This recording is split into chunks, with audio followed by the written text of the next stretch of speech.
We are live. Welcome back, ladies and gentlemen. I am one of your co-hosts, Blake Ruffino, and joining me, as always, well, not as always, because sometimes he just leaves me out in the dry and he gets guys like Alex to come in.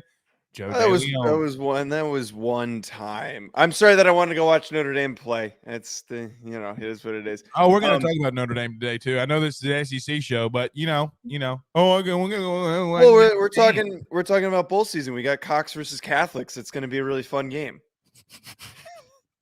Dude, you don't even know how long what I would say is we might want to be careful in saying something like that, Joe, because, Cox and Catholics have been in the news before, and you don't want to really get into something like that. You know what I mean? I made the same joke on my show with Sean, who's a former FCS offensive lineman as well, and he made the same counter joke, and I removed it from the show, and you go and do the same thing. I mean, it's just the truth. I mean, you're not wrong. I know I'm not wrong. It sounded like a funny headline, but yeah, you're right. It's also at the same time not the best pairing of names for a game. Right. It's not. Cox versus Catholics. Do you understand the irony here? Yes, I understand the irony, but the 5 minutes that I first saw it, like my idiot brain, anyone who's been paying attention to the show, I have been giggling over the cock wording the entire season, and I've been using as many different ways as possible. So I thought, like, oh, that's hilarious. I almost bought one of the, how they did the Catholics versus convicts t-shirts. That was like a notorious thing. Mm-hmm. They were making shirts that said Cox versus Catholics, and I was going to buy one, going to wear it on the show. And then Sean pointed that out to me. Yeah, Sean pointed that out to me, and it's not as clever when you put it that way. Yeah, I wouldn't do that. Yeah, and I mean, I love our Catholic brethren and sisterin. I mean, we are one. We're a home full of Catholics, but sometimes you just gotta talk about the truth. All right, Joe, we do got a lot to get into, obviously, and unfortunately, the passing of Mike Leach at Mississippi State. We'll get into that. I guess just really we'll talk quickly about his legacy. In all seriousness, the Lord has a very unique way. A game being played in a stadium with a pirate ship. I mean, sometimes you just can't make stuff up. Yeah. His health had been rumored to be an issue all season, and then some people believe that Mike refused to do things during the season to better help himself. But regardless, that's how much he loved football, and he was an innovative guy. I remember Mike Leach, and we'll get into that, but I got a story I want to talk about off the top. Playoffs and bowl season, some games that you're looking forward to. I'm really intrigued by Tennessee and Clemson. I want to see Klubnik again. I want to see Klubnik against an SEC team. Let's see what happens there. How do they stop that defense? Another thing, Bryce Young and Will Anderson said that they're playing in the bowl game, which absolutely surprised me. I want to talk about that because okay. I'm not a fan of that decision. I'm not a fan of that decision, but those kids are always scared of Saban. And I guess you could think about it like this too. If those guys were to play like in the Senior Bowl, what's the difference? Mm-hmm. In some sense. But let me tell you something now. Bryce Young hasn't made an announcement on if he's declaring or not. If he's declaring or not.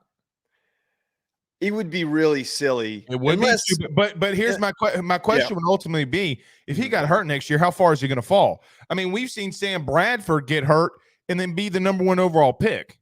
Well, that's where things get tricky, where he's currently a member, allegedly, we're projecting that he's a member of the 2023 class. He's the first overall pick in this class for me.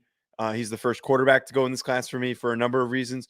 But he gets hurt next year amongst the grouping of guys next year, which we always do this bit, next year's class is better than this year's class. But next year's class is not better than this year's class in reference to quarterbacks, in my opinion. I mean, I guess you could say it's top heavy. Well, because it's extremely top heavy. It's Caleb Williams, it's Drake May, and then there's also JJ McCarthy. JJ McCarthy's very talented, and he's going to be in that discussion. But my point is that if Bryce Young gets hurt, other teams are going to opt for May or for Caleb Williams instead of for an injured Bryce Young. So What that's if you don't want to go to the Texans? That's a totally fair point, and I'm sure that's why he hasn't announced. And let me tell you something. And what's crazy is the Texans ain't going to take him. Listen, I know for a pretty good. They would have a lot would have to go into. It would have to come down to ownership decision for the Texans to take him too. Like why do you say that? Sourcing. Okay. Yeah, like I mean, look, that would be a very Texans move to make if they decided. Well, not really, because if you think about it,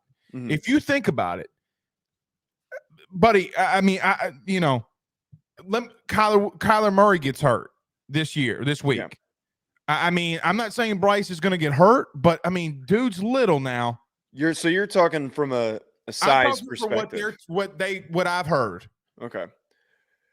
And honestly, like as somebody who I evaluate NFL draft prospects, and that's part of one of the shows that I do is scouting and talking about players. And what tends to happen is the media, which is me, has a very different viewpoint than with the NFL. The NFL, no matter how progressive they try to be, always has an old school style of thinking. And what you're talking about is totally true. I would not be surprised if there's a reason why Will Levis keeps getting brought up, even though he stinks and he's goddamn horrible. At the same time, the reason why he keeps getting brought up is that he fits that old school prototype, high character, leadership, big arm, big body, big frame, good athlete, can move.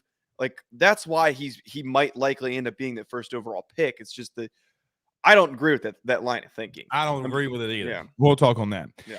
NCAA hires a new president from Massachusetts, a politician from Massachusetts. Yeah. A politician.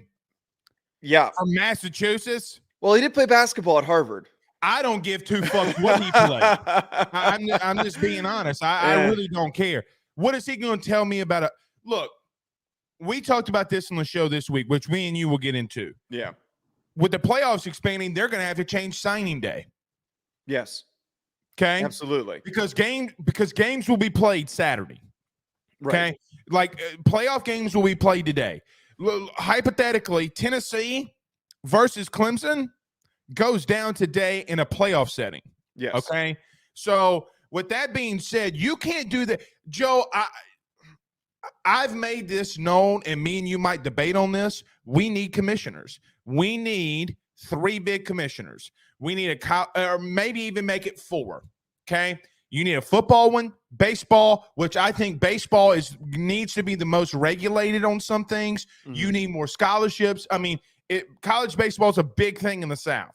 So you got to do things different there. Also, basketball. Like, I mean, you're just going to – Joe, I could talk about Sean Miller this week not getting penalized by the IARP. Penny Hardaway. All that Louisville, with Rick Pitino, had 27 plaintiffs.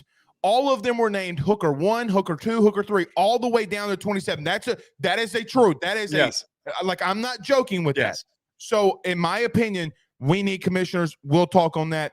A lot of people push back on me with that, but I don't care. You're wrong.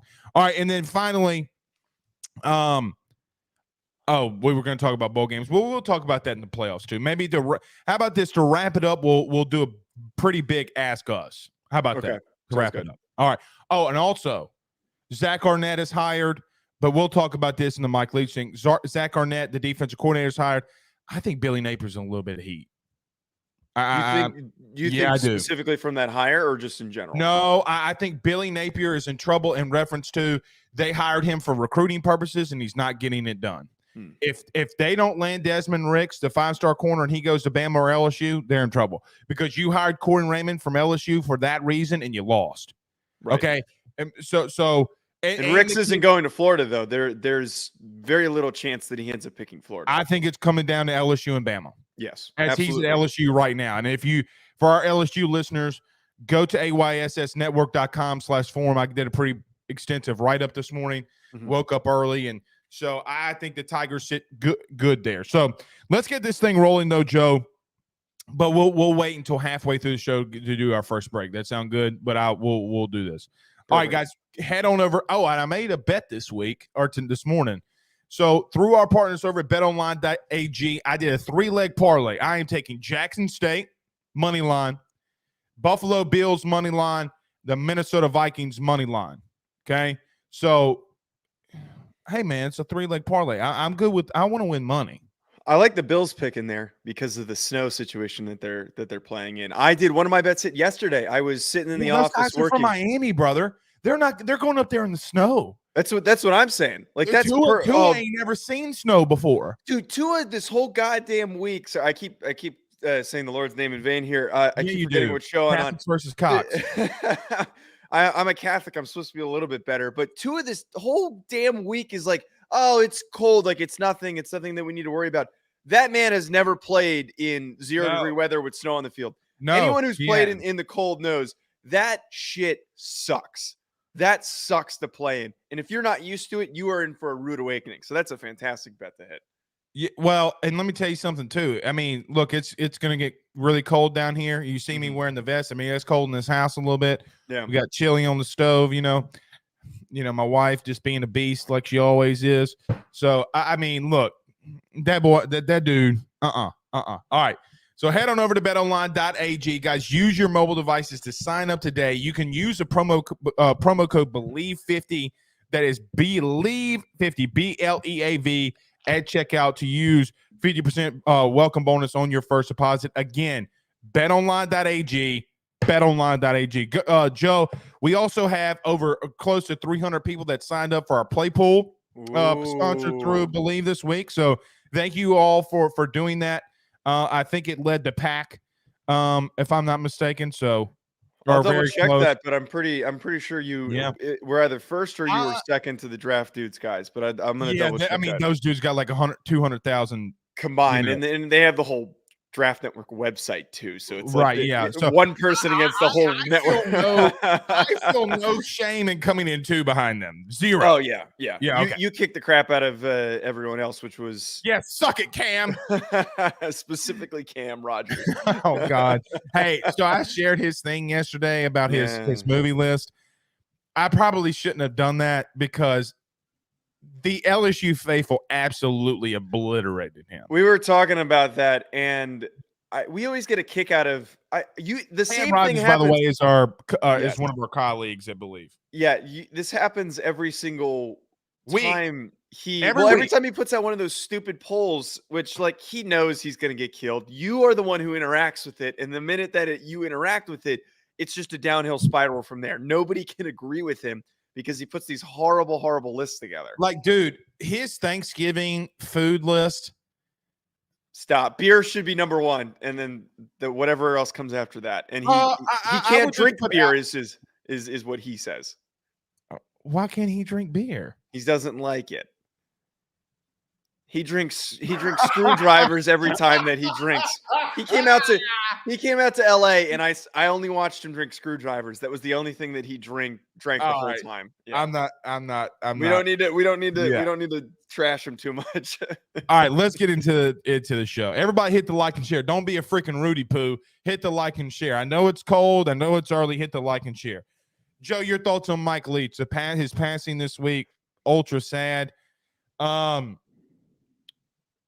Let me give you a quick story, though. Yeah. Very quickly. So I met Mike Leach in the summer of 2006 or 7 when I was getting recruited by Dennis Rowland at Southeastern Louisiana.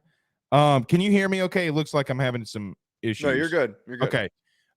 So in 2006, I met Mike Leach because Hal Mummy was the head coach at Southeastern. And when they did a deep dive of the air raid, and when I mean deep dive, it took 20 minutes. And Mike Leach walks in there with a clipboard and he goes on the whiteboard and he does like this. He literally goes, he sits there and goes, "Hello, everyone. My name's Mike Leach." And he goes, "You know how to perfect the air raid. Don't be an idiot." Okay, it's right from the whiteboard. Don't be an idiot. He goes, "I got 6 plays. It's like Novocaine. It always works. He walks out, and Hal Mummy goes, you ever see a dog stretch before it runs? And everybody's like, what the fuck just happened? Okay. Mike Leach, though, I will say this, love the trenches. As much as he got known as the air raid, loved watching the offense and defensive line battle.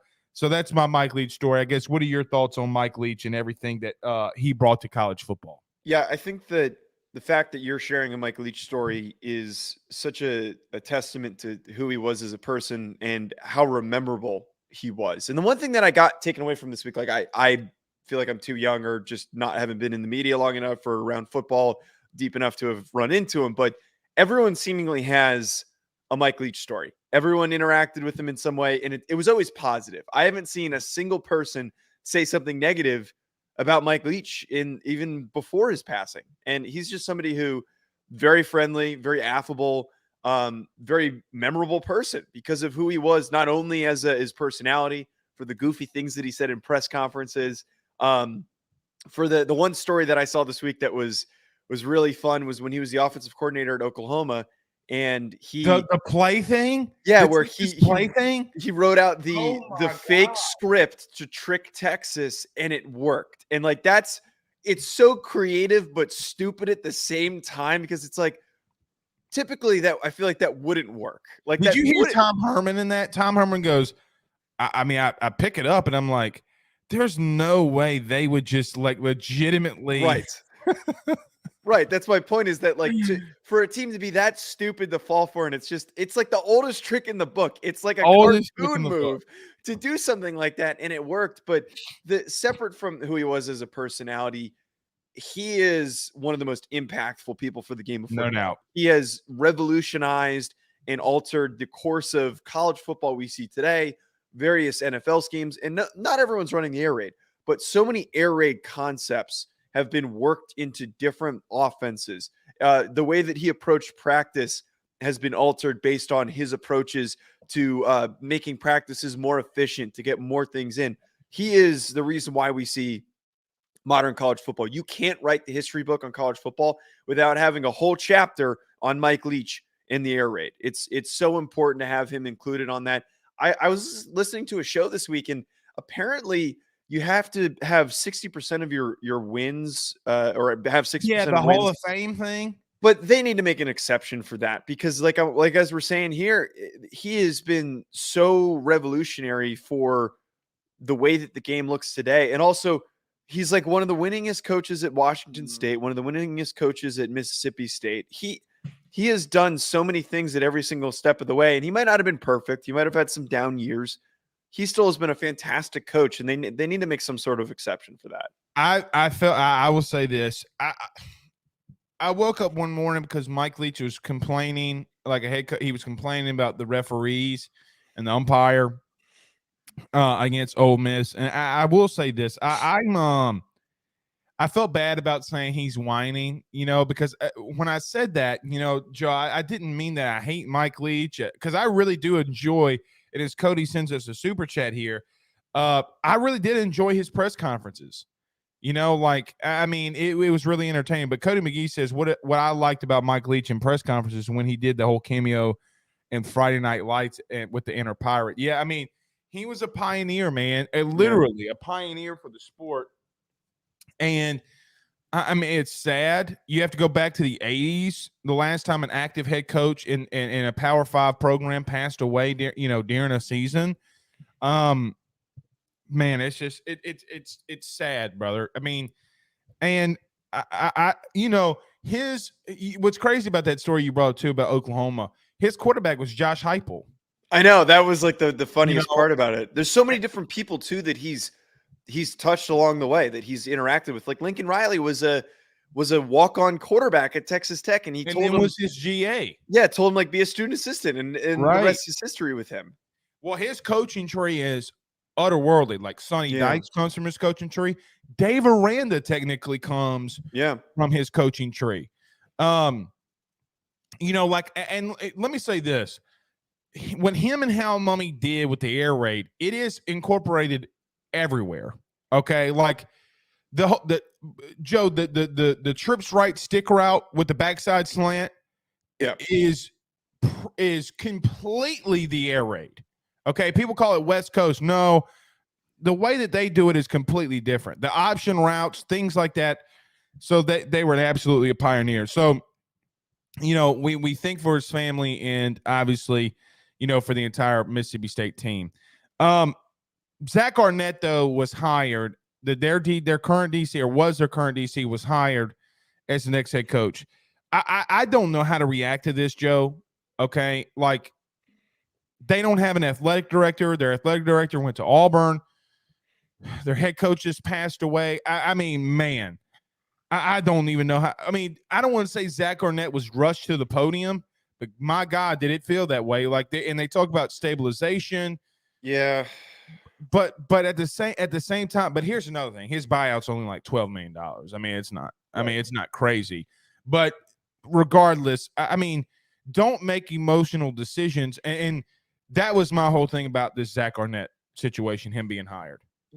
Yeah, I understand having that sentiment with the Zack Arnett hire. And at the same time, I also don't hate the logic of, okay, everything's kind of going down right now. Everyone's very emotional, and we want to have somebody that the players are comfortable with and that they can lean on. I feel like it wouldn't have been the best to go out and make an outside hire for next season for a team that these guys are probably hurting. They're probably as hurting as much as anybody that's interacted with him, because he's a guy that they all probably saw the day before and was coaching him up the day before. Yeah, now he's gone. He was at a Christmas party. Yeah, and to lose your head coach like that, I feel like this was, to your point, it is an emotional decision. But the decision is we want our guys to feel comfortable. We want them to be with somebody who is a part of the coaching tree that is familiar with everything, and they don't want to probably change too much. I think that was what the approach was. The buyout's cheap. They don't have an athletic director, so they can't really do a proper search. They need to hire that athletic director, which is probably going to take a year. That search is always longer than the head coaching search because of how complicated of a hire it is. Down to their Final Four, and we're going to make a decision before the holidays and not go public with it. Oh, and now they've postponed that because let me tell you something about Cohen, who's a new AD at Auburn. Cohen had pretty much told him he was out. Yeah, this thing with Auburn had been going on for a while. Okay, right. So they had been aware, but but you're right. Okay, an AD search usually takes up to a year. LSU had an interim for a while, but long story short, they got Scott Woodward in and out of here. I mean, but that I can confirm that was going on for over a year of them talking about him coming in. I agree with you. I get that the guys are hurting and you need a stabilization. I get that. Like I really, really get that. I also understand that at times this is when you did need an athletic director. Okay. And it really stinks because there would be somebody that would take over Mississippi State, like of quality. Yes. Okay. Yeah. So and Zack Arnett might do really well. He might do really well. He's a good coach. Okay? Yeah, he's a really good defensive coordinator. They were surprisingly good this year. Well, they gave LSU fits. They gave Ole Miss fits. So they gave Alabama fits. Okay, like he's a good DC, but the problem is he a good head coach? We'll find that out as well. So shout out to Mike Leach and everything that he did for the sport. I guess it is what it is. It just really sucks. I went on a Mike Leach deep dive, by the way. His cameos, oh my God. Oh God, yeah. The nacho ones. Well, and then you know how he breathes? Yes. Like I feel like that's an act sometimes. Okay. He's like, well, what kind of meat do you want? You can't go beef because it's too greasy and you already got cheese. And don't give me American cheese. Give me cheddar and pepper jack. Have you ever ate melted pepper jack cheese? And I'm like, oh my God. This is a conversation I have with myself and never go public with. And he's going, anyway, so shout out to Mike Leach. All right, let's transition though to this playoffs and bowl games. where do you want to start off with? Do you want to start off with bowls, or do you want to start off with the playoffs? Because I kind of want to start off with the bowls and then make our way up to the playoffs. But I'll let you decide. Yeah, I think we should talk more of the bowl games that we've got going on, because we still have a little bit of a runway before the New Year's Six games, before the. No, we won't be, but we won't be on here. That's and true. So I think we should get both, because Christmas Eve is next Saturday. So I think we should touch on both. Yes. Let's talk about the bowl games first. I think that's probably okay. What's your favorite? All right, I want to get to this. Let's go a little Notre Dame. Let's get to some big ones. Let's start with Notre Dame and the Cox. We talked about that earlier today. Mm-hmm. Who's playing quarterback for Notre Dame? That is a shit show right now. I honestly don't really know, and I I keep trying to figure out who that guy is going to be for that game. But Drew Pine enters the portal, which, good riddance. I thought that he stunk the whole season. I don't think that they needed him, and the writing was on the wall that they're trying to get a transfer portal quarterback to come in. Now, Tyler Buckner apparently might be healthy, it might be available, but I don't know the possibility and the likelihood of that. He was their starting quarterback at the beginning of the season before he suffered a season-ending injury. The other option, and the scary one, is Steve Angeli, who's a true freshman from New Jersey, from Bergen Catholic, and he's fine. He's a talented kid. Not the guy that you want to trot out there to go against an SEC defense for his first career ever start. I don't have a lot of expectations for Notre Dame in this game, because the quarterback situation. Even if Buckner comes back, he hasn't played at all the entire year. It's a tough situation to step right back in. And to be honest, as much as I hated on South Carolina beginning in the year, they're hot right now. They're a very, very hot team right now. So this could be a buzzsaw that Notre Dame's stepping into. Well, so they do have a pair of tight ends that left. So but I forget the little white kid that looks like Mike Allstott, who's been kind of like, he was the guy against Clemson, if you remember, had the one-handed catch. Yeah. So Jaheim Bell was great, and the kid that went back to Oklahoma, I forget his name. He was Austin good too. Stogner. Jaheim Bell was a lot more talented. Right. Stogner was, below average SEC player. Yeah. I mean, let's just call it what it is. South Carolina's the hottest team. Probably you can make the argument is the hottest team going into bowl season. I don't know. You could say this is a Brian Kelly fault, but I'm going to say this about Notre Dame in general, and that you're going to push back. I think this is the worst matchup they can have right now. I really do believe South Carolina, the way that they've been hot, they have a new offensive coordinator that's coming in. People ragged on me for 3 weeks about this Spencer Rattler take. I get he throws picks, but you can't stop what they've been doing. I think it's a bad matchup. Is Notre Dame's tight end playing as well? He declared for the draft, but I'm pretty sure he said he was skipping the bowl game. So Notre Dame doesn't have the biggest weapon that they need. I think this is a very bad matchup for Notre Dame, and I'm not saying that.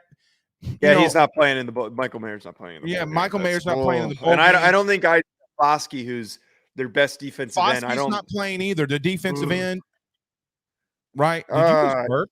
No, that was just a sigh of disgust and exhaustion. That's what I'm saying. But that's what I'm saying. And then look, let's just say this. This isn't a Brian Kelly thing either, because schools go through stigmas. Okay, LSU can't beat Alabama. Georgia can't win the big one. Notre Dame's got to have some bowl success. And really, Joe, until they can prove to me that when you're up 28 and then Oklahoma State roars back and beats you, there's stigmas, right? They're going to have to overcome that, and I have to see them overcome that, if that makes sense. Now, right. We'll talk about Notre Dame because of the early signing day thing. Yeah. There's one prominent offensive coordinator that a lot of people know, and I'm not going to mention his name, told me this, and why a lot of guys don't like recruiting and being in college. Guys, I'm out here recruiting. I'm not studying film. Okay. Mm-hmm. My question would be for Notre Dame with this whole Peyton Bowen thing, it's being reported out and that's out there. How much are they really focusing on this bowl game? Because they got to look, if they lose Bowen, all that shit they talked about Brian Kelly can't recruit. You too. Okay. The thing that the thing is that's so dumb with NIL though is that it's the world we now live in, and it sucks to sit here and I thought Notre complain. Dame had money. They do, but for some self-righteous reason, they're not really offering guys that much money compared. Well, to then prepare to lose. Look, they've got really, really rich alumni, and probably one of the richest alumni bases in the country, and they just need to pony up and offer the money. I don't. Again, it's so complicated to really understand because you're not a part of those backdoor conversations to know like what the collectives are saying, like what those alumni groups are saying and who they're talking to get a few, whatever the money is. Those numbers are arbitrary because we kind of saw this week with Josh Pate saying that those numbers are always inflated. And then a lot of these recruits came out and said, you're absolutely right. They're inflated. Joe, let me stop you very quickly on that. I've been on that hype train for over a year. You can ask our producers. Joe, the kid that going to Tennessee, Nico, this week, he's not getting paid $7 to $8 million. No, he's not. Joe, you want to know the highest paid person in NIL last year? Bryce Young. You know what? $1 million. Yeah, it was like 1.8 total. Yeah. The thing that got him over the million was Dr. Pepper signed him. Listen to this now, a 5-year contract. Yes. So those deals like that are the ones that are actually paying. That's not an NIL deal to keep him in Alabama. That's a Dr. Pepper deal. Well, and here's another thing. It's not to stay at Alabama. Like it's not. And let me say this: it's not something Alabama's putting together. Okay, like basically, Dr. Pepper is one of the biggest SEC spenders. Okay, college football spenders out there. They have what's that little stupid commercial they do every week? They change it up. Something house. Fansville. Yeah. Okay. They're gonna do, and let me tell you what they're gonna do next year. You ready? They're gonna do it with Caleb Williams. Oh, absolutely. It has nothing to do with. Yeah. It has nothing to do with Alabama. Right. They're not getting paid that. But continue. Well, all I was saying is that these numbers are so inflated. There's a lot of hearsay when it comes to what the numbers actually are. So it's hard to really know what's going on. But Notre Dame, whatever that number is, needs to just catch up with it. I know that I think that the premise that I've heard that Notre Dame's going after is, okay, look, go ahead. If you want to go to these other schools, you want to take the money, go for it. Take the upfront money. But at the same time, if you want to come to a school with a really good business program and learn how to actually market yourself and turn into a highly reputable kid, you're going to make more money in the long term, which I like that. I like that approach. I actually agree with that approach. Some of these guys are still getting NIL money. They're still getting paid, but the argument is that like go to a school with a bad business program or go to one with one of the best in the country. They're not there. They're not there to play business. The kids who go to Notre Dame are though. The kids that like Peyton Bowen originally signed up for that. Keon Keeley, when I talked to him when he was committed to Notre Dame, he made that decision based on like. And where are those two kids? And hypothetically, they took the money. Well, here's the thing. You can say what you want. Alabama's got a fantastic business program. Yeah, but it's not. It's light years below what Notre Dame has. Those aren't even comparable. I don't want to say light years because Joe, here's the problem that I think that Notre Dame faces. Okay, when you talk about stuff like this, a guy like Keeley or Bowen, it doesn't matter what their degree is going to say because the fandom that they're going to have if they succeed, buddy. A former LSU alum, okay, former, got an LSU business degree. He's clearing over $9 million a year just in his business. It doesn't matter that it said LSU. It doesn't. I don't disagree with that. And look, I went to the University of Rhode Island, which doesn't have has a crap media program, and yet I'm exceeding the kids. That y'all have things like, your what do you call that? Majors like clam chowder making and watercolors. Yeah, that's what we have at the University of Rhode Island. But I'm always had that philosophy. But my main point is that if these guys that usually commit to Notre Dame are guys that come from very typically private schools with Christian backgrounds in general that want to go somewhere for a really good education and want to prioritize education. Like that's the idea that you get with a lot of these guys that end up going there. They want both. It's the perfect combination of both in my eyes. And that's what like I've always been sold on. And the reason why I love Notre Dame, why I originally wanted to go there. And then I opted to play football instead of trying to go there. It's what's the selling point for these guys. And that's what the recruiting pitch is like, yes, go ahead. You can be a big name player. What you're talking about, create a fan base. You're always going to have that fan base invested in you, giving you money.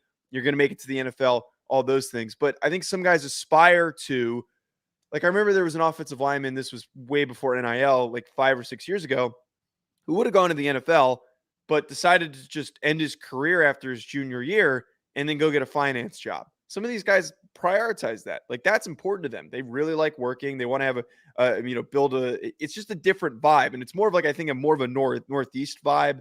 A lot of guys from that Northeast area, a lot of guys, coming from like that Atlanta area that just have that approach that's their priority that they're going for.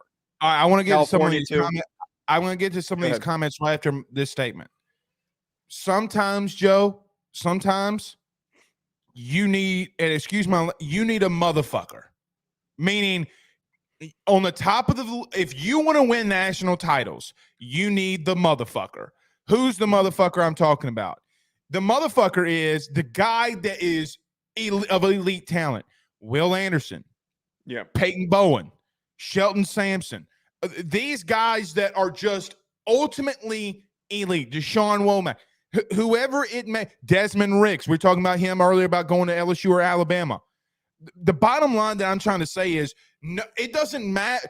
Yeah, Notre Dame, you're going to have a very good approach of getting the middle tier. Like, you're never going to be getting your ass kicked. You're going to be middle pack, meaning you'll be a top 10 team, and that's great. But the way to get over that hump is not a Brian Kelly thing. It's not a Marcus Freeman thing. It's a Notre Dame thing. And if you want to play with the big dudes, you're going to have to sacrifice some of your moral compass and paying these guys. Joe, you want me to tell you why I say this? I sent you a tweet last night that said North or South is greater than North. I said that because I was thinking about today and what I wanted to bring up. Okay. Of the FBS, the Power 5 national title winners over the last 20 years. You ready for it? The Southeast and Ohio State. Oh, you were talking from like a college perspective. I thought you just meant football in general. Perspective. Okay. What team? And you know what the SEC is doing? They're paying dudes. Yeah. If Notre Dame wants to get to prominence and over that hump, they have the infrastructure, they have the wealth, they have the talent for them to do it. And until Notre Dame decides, we're too prideful, shut up and pay. Because until you do that, you're going to get your ass beat. You know who's doing it? Ohio State, LSU, Georgia, Bama. But Texas. You know who has a very similar recruiting approach, and it's not that far. Michigan's not really like one of those big. But Michigan's paying money dudes, though. Their NIL collective was reported by Pete Thamel to have $4 million in it. They're much? Paying. What? Notre Dame's not paying people. They're not paying people. I'm saying that like Michigan's not like dudes, you gotta pay. Yeah, you're about to lose Peyton Bowen. Look, I don't like. Me and Brian Driscoll have had our issues, but he reported and it got leaked on Twitter. His little thing about Peyton Bowen getting $3 to $4 million offer from Oregon. You're losing the Keeley kid to Alabama or wherever he's going to go. They already lost him. He's okay. They already lost him. Yeah. Joe, your two top-tier recruits, hypothetically, are either going to go to a guy that was in the SEC and knows what Kirby Smart did to get elite athletes there, and you're losing it to Alabama and the SEC school. The reason is because Dan Lanning and Nick Saban are cut from the same cloth and coaching in the Southeast. You got to do it to win. You might not have to do it for Michael Mayer. Michael Mayer might not ever take a cent. But the bottom line is, for you to get over the top, you got to pay. No, I don't. Look, and the business thing, Chris says this. Yeah. My wife's got 3 degrees, and everybody, she got 3 people under her that were, they got a Notre Dame degree. You could say the same thing about Notre Dame to LSU. My point is, those top tier dudes, you got to pay for, brother. I don't disagree. I don't disagree. I was more so just sharing how Notre Dame approaches it. Well, it's a dumb approach. it works for those 4-star kids. Like that's where they're getting them, and that's why they've got like 20 something top 4-star kids, talented players, great athletes. But I agree with your point. There does need to be a certain divide of keeping Peyton Bowen, to have the money to keep Peyton Bowen. I don't think Keon. I know Keon. There is obviously money involved, and we don't know what those numbers are. I think Keon Keeley was a little bit different because he didn't decommitted as early as he did. From what I understood, is that he had people in his corner that were encouraging him to take visits elsewhere and not to stay committed, just to see what the opportunities out there were. He loved Notre Dame. And again, like I interviewed him, I wrote an article on him. If I can pull the article, I'll send it to you. This is my brief stint when I was at Irish Breakdown for a little bit as a contributing writer.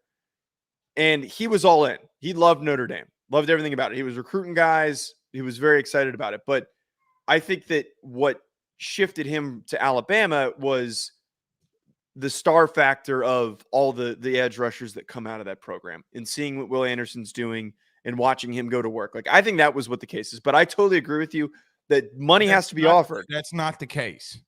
I look, Joe. You think he made that decision based on money entirely? I make you an offer you can't refuse. I think it was a little bit of. I'm saying it's a little bit of both. I don't think it was just purely money. And I'm telling you, I was born at night. I wasn't born last night. It's a different way of. You're gonna get mad at me, and if Peyton Bowen leaves Notre Dame, you're gonna go down to probably 10 in recruiting, and LSU will be at number 3. Mm-hmm. And you better be ready, because I'm gonna be an ignorant asshole all over social media. I might have to mute you that day. I might have to mute you. No, I will text it to you. You're going to have to legitimately block my phone number, because the truth was, you got to be able to get a Harold Perkins to win natties. You don't have one. You can think that you do, but you really don't, because here's the difference. LSU's about to get another Harold Perkins and another Harold Perkins and another Harold Perkins. You have one. LSU's I'm telling you, Alabama's got 2, 3, 4. They're about to get 2 more. You had one committed. My point is, this is an every year thing. Like, you got to, what separates the top from the bottom is who's spending the most money. And bottom line is the teams that are spending the most money are winning. Yeah. Of the recruiting budgets, you want to know the top 5 recruiting budgets in the country? You ready for them? Yeah, what do you got? It's Alabama, it was Georgia, it was LSU, it was Texas A&M, it was Texas. Or let me back, it wasn't Texas, it was Ohio State. So Texas A&M and Texas are in there? Texas A&M, it was different because of how they enroll their, how they enroll their recruiting and how they spend for it. It's all privately funded, so you don't have records of that, of some of it. My point, and look what happened in recruiting last year with A&M. Those kids got their money and left. You have to have a good structure. And you're going to laugh at me when I say this. Mm-hmm. Here's the bottom line why Brian Kelly left Notre Dame, whether anybody wants to mention it or not. He left Notre Dame because they wouldn't pay. That's it. You can make the argument all you want to. He left because they wouldn't pay. Here's one counter argument. What's going to happen if he finishes with 2 top 4 or top 5 recruiting classes and back-to-back years? What's going to happen? Well, he's in the SEC and he has the money to work with. Like, it's to do with the SEC. But he's got the money to work with. We're talking about like how they're willing to pay. He's got the money to work with. And again, I don't disagree that like paying, it has its advantages of getting guys. But at the same time, we were just talking about earlier how Bryce Young is the highest paid NIL player, and how that money isn't coming from a collective. It's coming from a branding deal, because he's the best, most notable player in the country. So in a way, it doesn't even really matter what that upfront NIL salary or whatever we want to call is. It doesn't really matter. So that's my point, is that like, go somewhere that you could just market yourself. Like, that's what I don't get. Kids want to just take the upfront money. You ever had somebody give you $100,000 under the table? No, I have not. Yeah, if you're an 18-year-old, you're not gonna think very clearly, and you're gonna opt to make that decision, which is why NIL. No, I'm 32 years old. Somebody slides me $100K underneath the table. Where you want Ben at tomorrow? I will drive that little fucker there myself. Even if it was like somebody offer Ben Rapino $100,000 right now, I would say, what time, Where and what's the temperature? Okay, I but would give him clothes, food, and let him go. even if you were taking him to like Alaska or like Russia, like you would drop him off there. Okay. I know it's Don't extreme. throw in Russia. Sorry, that's Let's an be extreme relative example. here. Yes. Okay. Alaska. If the University of Alaska, the U of A, go polar bears. If they come,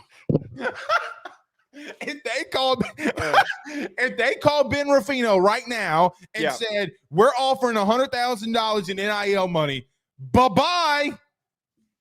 No, I mean, money influences decision making. It's not always the best decision making, but it influences decision making. It absolutely does. What happens is he can make better decisions without being financially stressed. And I feel like me and Megan raise a great home. I really believe that. So, go polar bears. All right. Wait, the final before we move on, the final thing that look, I just don't think we should be surprised that Notre Dame has this approach because I for one am somebody who, as a longtime Notre Dame fan, have read so many different books from different coaches, like Eric Parsegian about his era. I just finished reading Lou Holtz's book, all great books, and a lot of things that they talk about. That we're just at this point in time where there's less academic restrictions to get guys into school. It's very rare for them to currently in this Marcus Freeman era for them to be willing to work with him and help get guys that maybe typically wouldn't fit the Notre Dame criteria for admissions to get in. I was reading the Lou Holtz one and Tony Rice, who a fantastic, one of the best quarterbacks in Notre Dame history, almost didn't get into school. Lou Holtz offered him a scholarship and had to go beg admissions to let him in because he was like 0.1 off on his GPA for what they wanted to get in. That's ridiculous. They used to be ridiculous. So, but they're always going to have, and I saw somebody say it's ego. It is. I'm not going to sit here and blindly defend an alumni base that I'm not a part of, but I associate with because of my dad going there. They all have this old school, old fart mentality of like, you got to have the grades to get in. And it goes in line with the money thing. They're probably thinking the same damn thing. Like, oh, we shouldn't have to pay these kids. They should be excited that they're getting a Notre Dame education.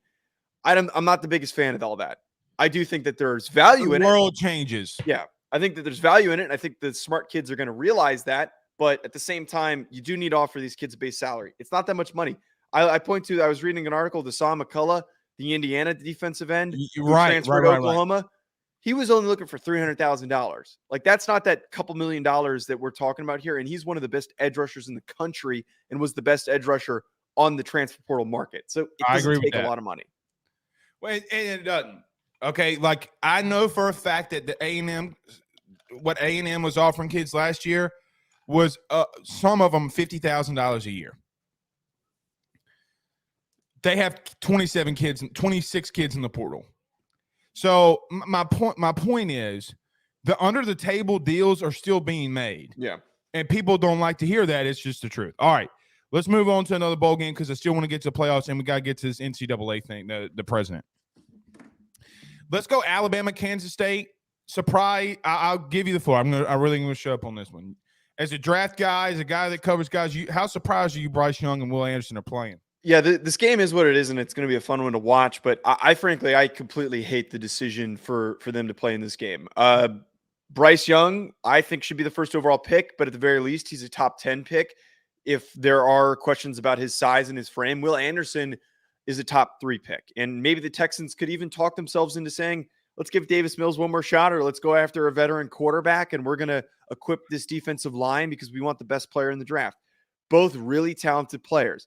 This bowl game is meaningless. And I know a lot of the old school football fans hate that take and want guys to play in the bowl games, but there is no value in them for playing in the game. The 2 most recent examples that come to mind, and there's plenty of them, but I think of Matt Corral, who was possibly a first-round pick last year, injured his ankle in his meaningless bowl game, and that completely disrupted his trajectory. But the worst one of them all is Jalen Smith from Notre Dame.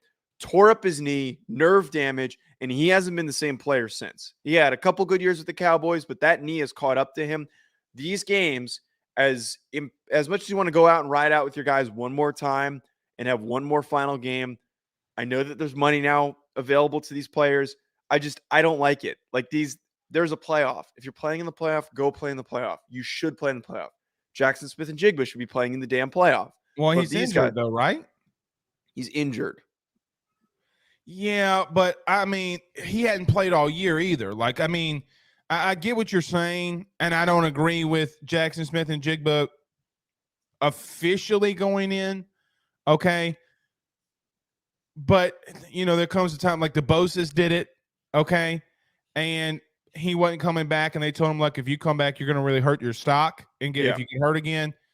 So I'm not like, he's not going to prove anything, in my opinion, with Jackson Smith and Jigba. But I agree with you and then disagree at the same time, because the pushback is everybody gets mad about finish out your bowl game, finish out your season, and I understand that, but they're not Bryce Young, right? Like, and as Paul says right here, maybe Bryce's NIL dictates that he plays in the bowl game. I don't think. I'd hope he doesn't make his decision based on that. I don't know if it does, but what I will tell you is that I do believe what happens here is when you don't have guys declaring, okay, like those two dudes, what has Saban got cooking?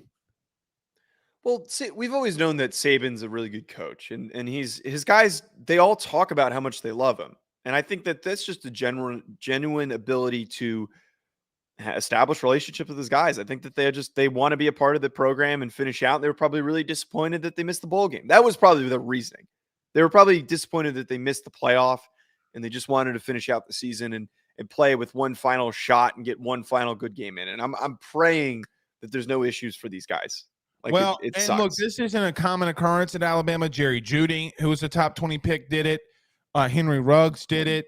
Jalen Waddle tried to play in that playoff game, but that's different. But you get what I'm saying. It's not something that's out of the realm. But look, we'll see. I mean, if you make the decision, okay, you're gonna have to live with that decision. Matt Corral got injured. We forgot about Matt Corral. You remember Matt Corral, really messed up his ankle and couldn't do anything for the teams. And then now he's at Carolina and just floating around. Right. I mean, so it's tough. I mean, I would advise them not to play if you're going to the draft. I think Saban gets selfish with that sometimes. Like, Will Anderson's draft stock's never going to be higher. Never. I would say that maybe Bryce Young's could, because the thing with Bryce is he's still a younger guy, meaning he could come back and still be 21 years old, right? And so there are parts of me that I was like, okay, well, I can maybe understand with Bryce, but Will Anderson, Bryce Young could play 15, 16 years in the league. Will Anderson probably won't. Okay, like he will be on the massive decline, like Von Miller.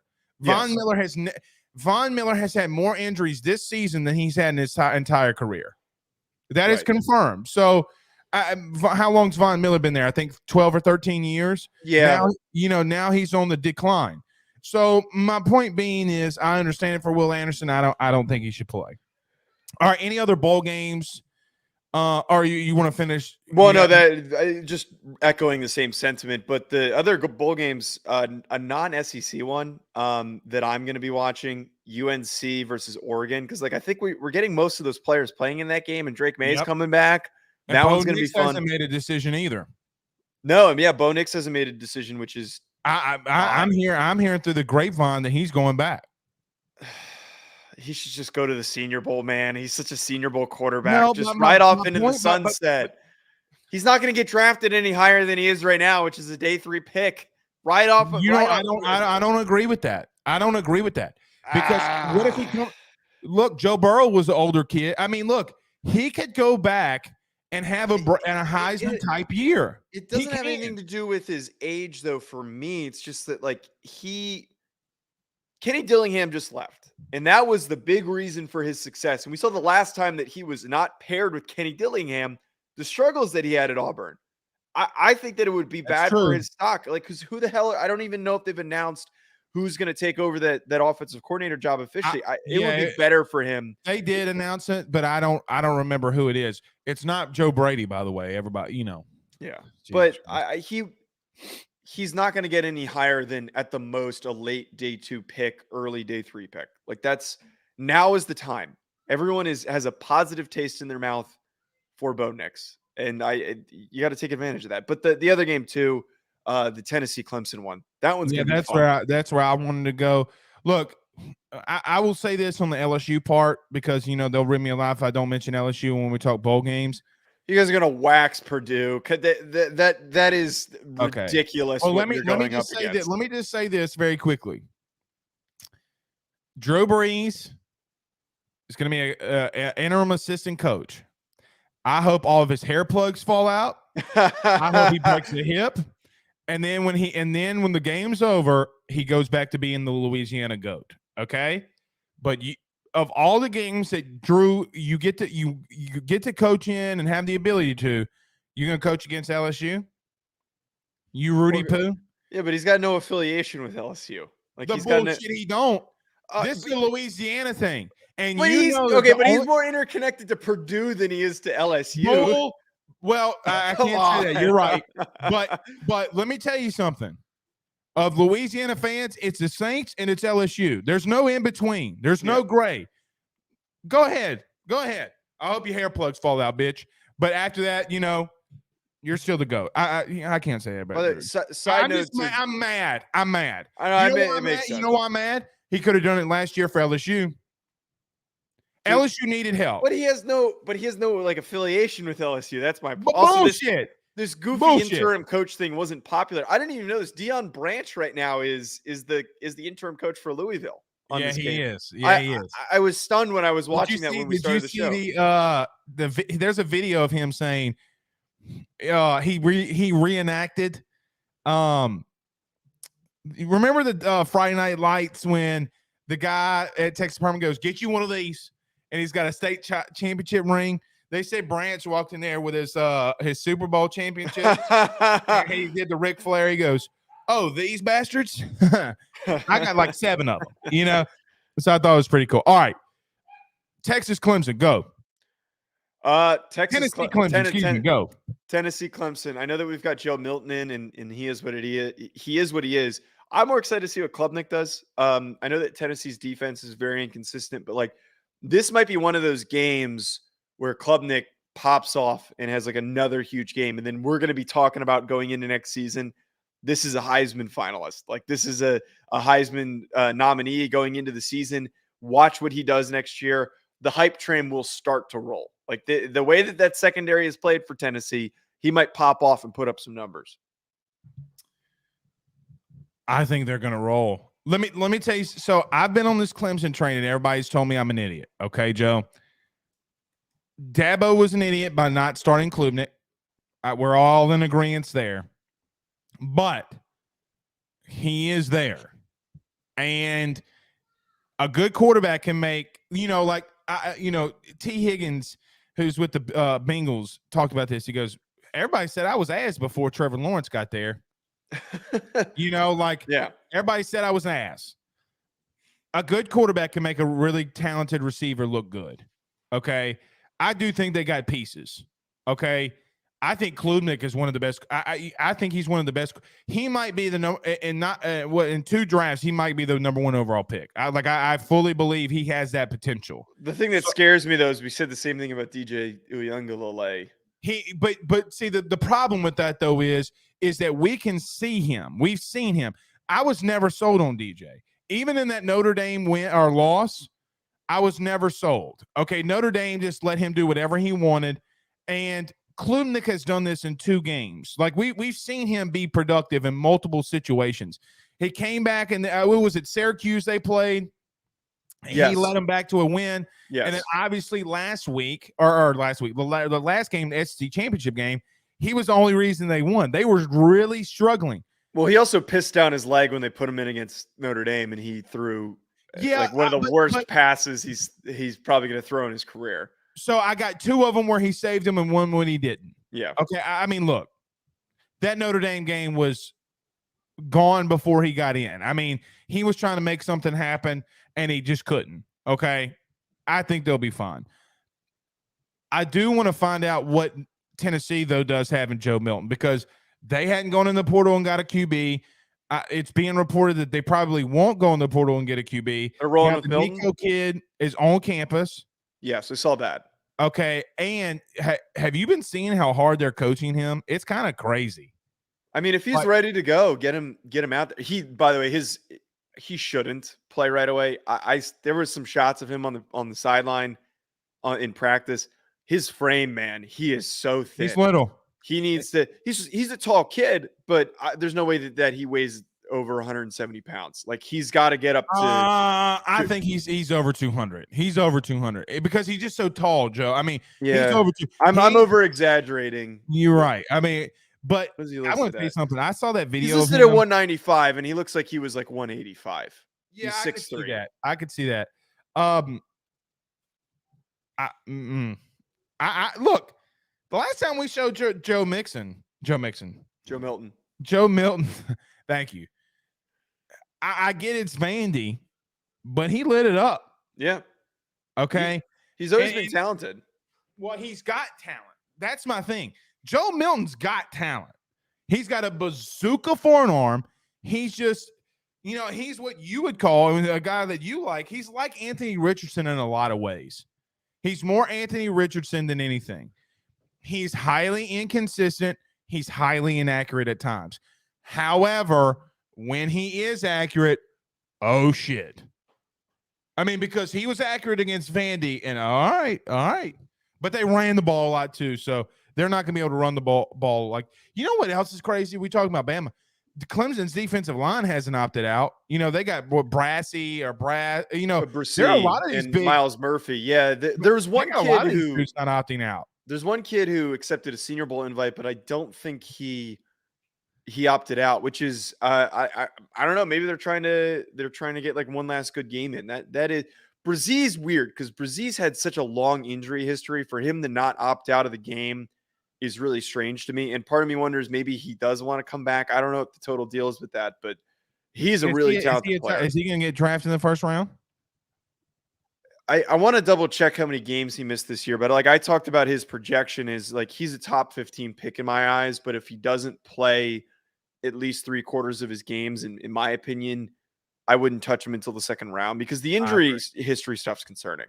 Like that's really concerning because why it sucks drafting a defensive lineman that's in and out of the lineup. I agree with that.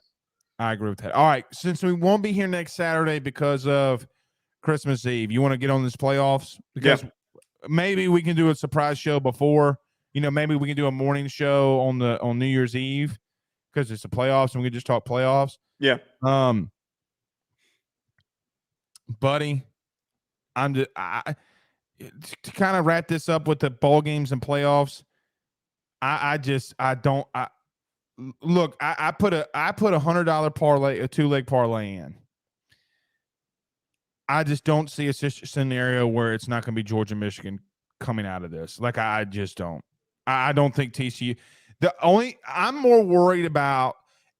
I'm more sold on Michigan beating TCU than I am Georgia beating Ohio State. As crazy as that sounds, I don't know if that sounds crazy, but my thing with Ohio State is they just have the weapons that they could shock Georgia.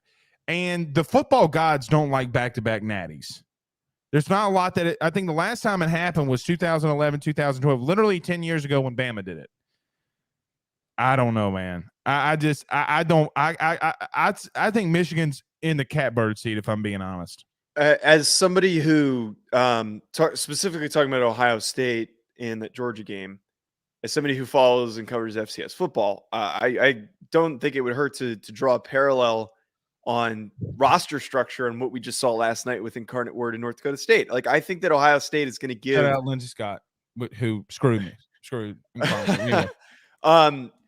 I think that Ohio State could give them some fits just based on the athletes that they have. But at the same time, my fear is, can their offensive line hold up? Nut up and play a tough game against Georgia's defensive line. And I frankly don't have a lot of faith that they can do something. I don't either. The converse of that, as much as I am a TCU homer. Yeah, even though I'm not from TCU, I have been riding them all season and I love them. They're a fun story. They do not stack up well with Michigan. They're Michigan. Michigan's in their bag.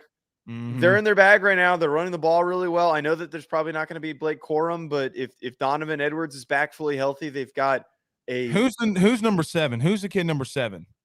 Donovan Edwards. Okay, well that kid's better than Blake Corum. I called it. Yeah, he's a dog. He's a dude.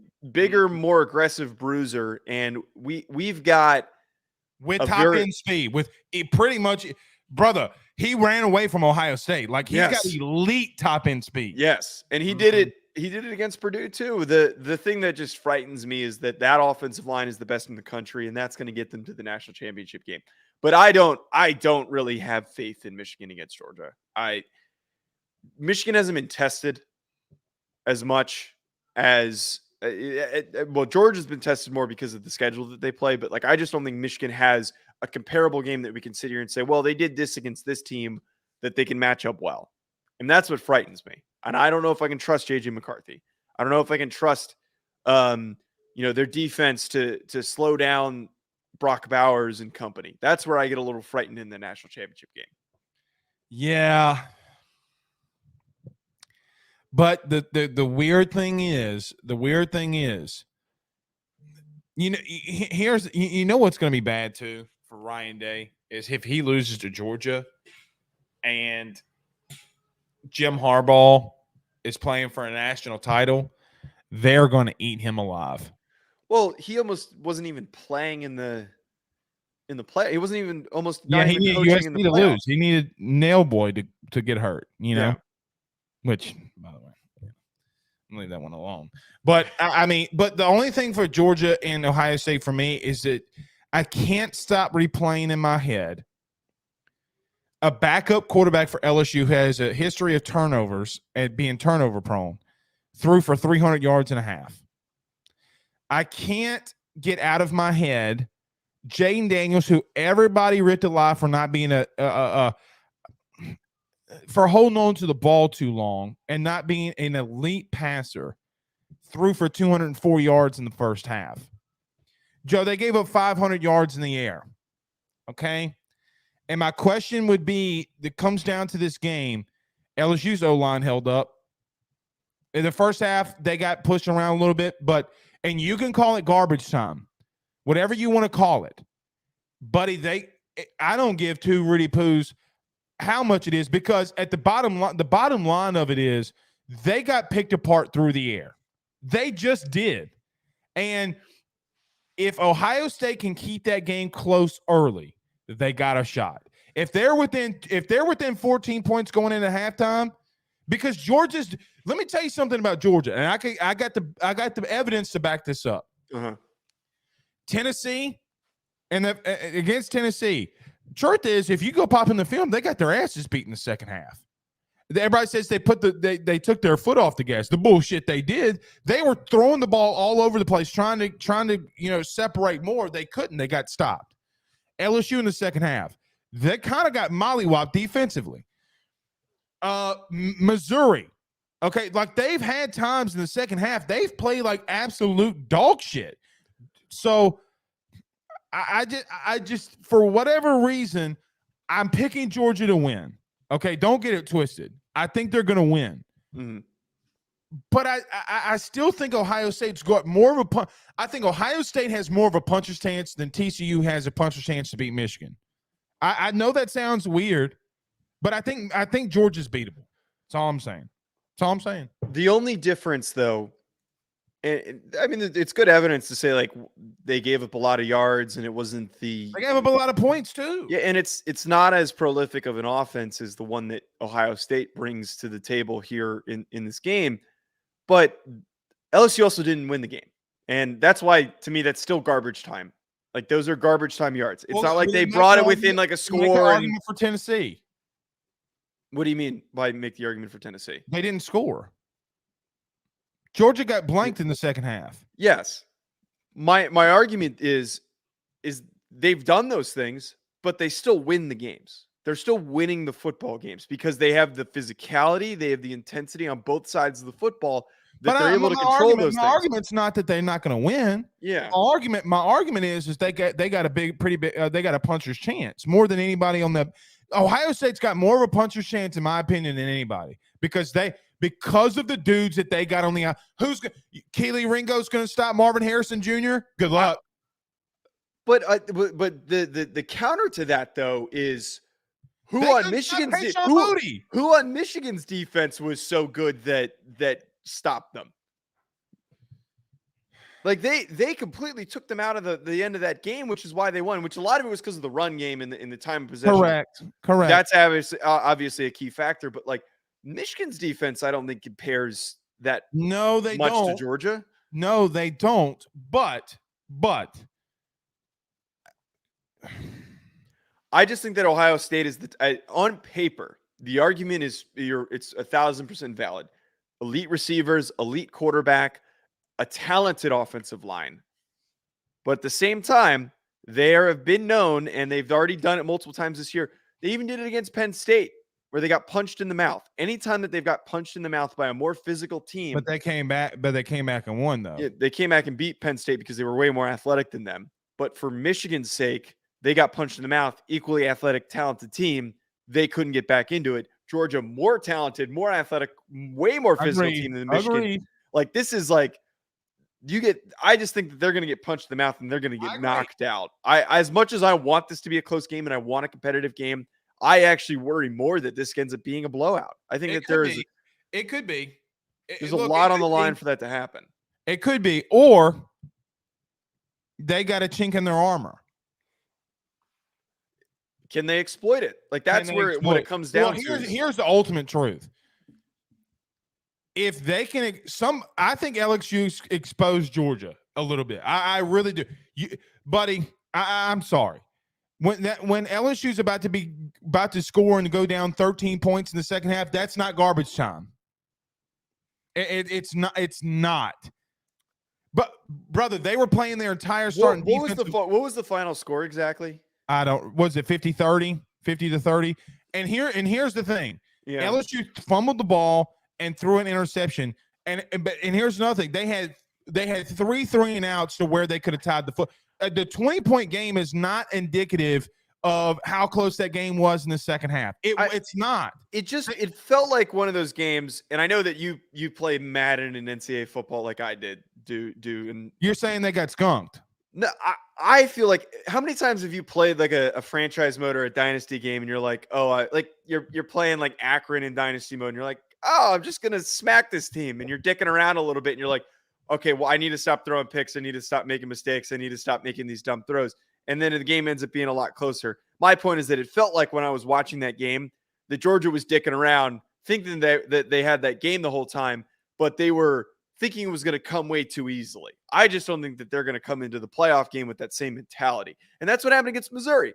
They came in there and Kent State. They were like, oh, this is a much weaker opponent. We're going to come in. We're going to knock their teeth in. And we don't have to try as hard. We're going to give a 70% effort. I just felt like they were kind of given that same vibe against LSU. And that's not a knock on LSU, but that's how they felt like they were playing. But you could say the same thing about Tennessee. My only thing is when you do that, okay, there's going to be a point where you get knocked out. Right. Okay. So they always get too high on themselves is my point. Correct. All right. Last point here, last topic. Okay. Well, I mean, because we'll make a special show for New Year's Eve or something. Yeah. And talk about it all day. The NCAA hired a new president, and I forgot his name. Charlie Baker. Yeah. Republican. I don't care. He's a Republican, but he's a politician from, and I guess the sitting governor of Massachusetts.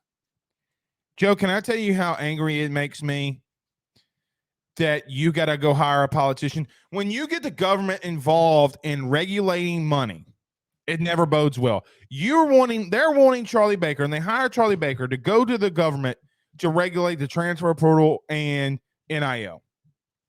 Okay. Why don't you just come up with your own fucking decisions?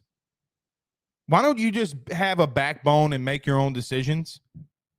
Like, why? Like, this is why I have been on board with having a commissioner. You know who should be the NCAA president, in my opinion, just throwing his name out there?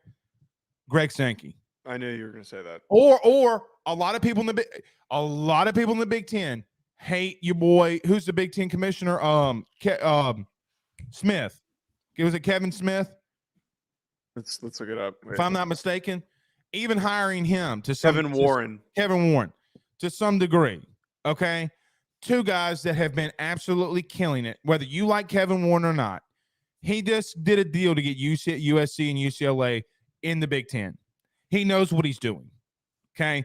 He got when Greg Sankey did what he did, he counteracted and he I don't want to say matched it, but he got as close as he could to matching what the SEC is doing. Why in the hell are you getting Charlie Baker to be the NCAA president? And Joe, here's the biggest thing: we're about to expand the playoff. Yes. When are you going to push back National Signing Day? They need to. Are you going to there's more that meets the eye than just NIL that he's going to have to fix. And you've had investigations like an IARP who investigated all these basketball schools. It failed. I really worry. I really worry for the sanctity of college athletics by hiring this dude. I really worry about it now. The way that I look at this, and I said this to you before we taped, he's a meat puppet. He's a meat shield. Like that's what the point of this is that there are so many other entities and people in the sport that are pulling the strings in the back end. And those are the people that don't want to be the ones under fire. So they're trying to bring in somebody who takes the paycheck and is willing to take the heat. That's what they're trying to do here. And I think part of it too is that they need somebody to communicate with Congress, because that used to not be something that was in the fold. The NCAA thought that they could just act the way that they were acting without any repercustions. And now that they're being held accountable, they need somebody that can speak the language and maybe fight to get some of their control back, which is stupid. I am always I'm a firm believer that Sankey should be the commissioner of college football, should not be a part of the NCAA, and it should be its own separate entity, and we should have a completely restructuring of the game. I have always spoken on that, and I think that is the direction we eventually might move in. And this lame ass move to go for a sitting governor, I think, is even more proof that we're going to work in that direction, because this guy's not going to do anything. He's not going to do anything. The one thing that we know about politicians is they goof around and they waste time trying to make moves, and it's just a lot of lollygagging. A lot of times these things, there's a reason why the government's so slow, and the things that need to go through don't. Yeah, you ever been in line at the DMV? Exactly my point. The things that are important are never the ones that are fixed. Nothing's going to change under this idiot, and it is just such an off-base move by the NCAA. As much as it angers me, the way that I'm looking at it is it's meaningless. It means nothing for us, because eventually, I think that these schools have enough control, and these conferences have enough control that I'm not talking about like a secession, but there's going to be some type of separation where they're going to be the ones who restructure how everything's going to be shaped up. If you're able to find, here's why schools right now won't leave: March Madness and college baseball. Okay, they won't leave because that's the national title. If conferences all align and come to a formula to get a March Madness, because the NCAA runs the March Madness. I don't think people realize that they run it. Yeah, it's a multi-billion-dollar thing. For example, Northwestern Mutual paid $1 billion to be the mainline sponsor. $1 billion over the next 6 years to be the headline sponsor of March Madness. $1 billion. The NCAA got half of it. Okay, because they're running it. My point is that I don't know if they're going to separate, but there does need to be a third party. So in fighting, I'll use the UFC as an example. You have USADA, USADA is basically the doping agency that tests all these fighters for not taking dope, drugs, stuff like that, right? Mm-hmm. I think the NCAA needs to restructure who they are. I think if they want to run the championships, it is what it is. It's whatever. But I think they need to be the third party that is an investigative unit. Okay, they need to just investigate either wrongdoings into what happens at other programs. I don't think they need to run college athletics. I think you need to dictate, and you need to hire a commissioner. You need to have a commissioner over college athletic or college football, college baseball, college basketball and be done with it. Okay, Yeah. be done with it. And if you want to run all the other minority sports, do it. Okay, but everybody says, well, Blake, Title IX, you can't do that. This shit you can't. Okay, it's all the shit you can't do it. And then there's people say, well, you got to have a collective bargaining agreement and all that kind of stuff. Well, then figure it out, because I don't mean this in a wrong way to women's athletics. I really don't. I love watching LSU and gymnastics teams. I think that UCLA's got a great one. You're not mainline, and to where there's so much money being spent with, with all of the stuff that goes in. Olivia Dunn is one of the biggest NIL earners at LSU. She's an LSU gymnast. That's great. But the headline sports of college athletics go football, basketball, baseball. It's just the truth. No one's making recruiting violations for women's sports that need to be held accountable. They're not. Well, they're not, at least they're not being held accountable. Okay. So my bottom line goes into all of, they're going to have to figure something out, because it's dying. It's literally dying on. You know what? I said this too. Is there nobody under Roger Goodell or at the NBA who would want to be a commissioner or the NCAA president? They've run highly well-run institutions. I can make fun of Roger Goodell all the live long day. They're still a $7 billion business a year. The one thing that you just said that actually stands out to me is that you said that it's dying. Part of me thinks that these conference commissioners, these school athletic directors are letting it die. Yes. I think that this is a hire that they're like, go ahead. We're not against that hire. Go for it. Yeah, go for it. He sounds great. He went to Harvard. He played basketball at Harvard. Sounds great. He kind of fits what we're going for. And they just want it to crumble. That inevitable crumbling allows them to take control. They can't take control with a powerful entity controlling the future of the sport, which 10 years ago, it was significantly more powerful. It probably was at 10, 15 years ago, it was probably at its peak in terms of the control that it had as an institution.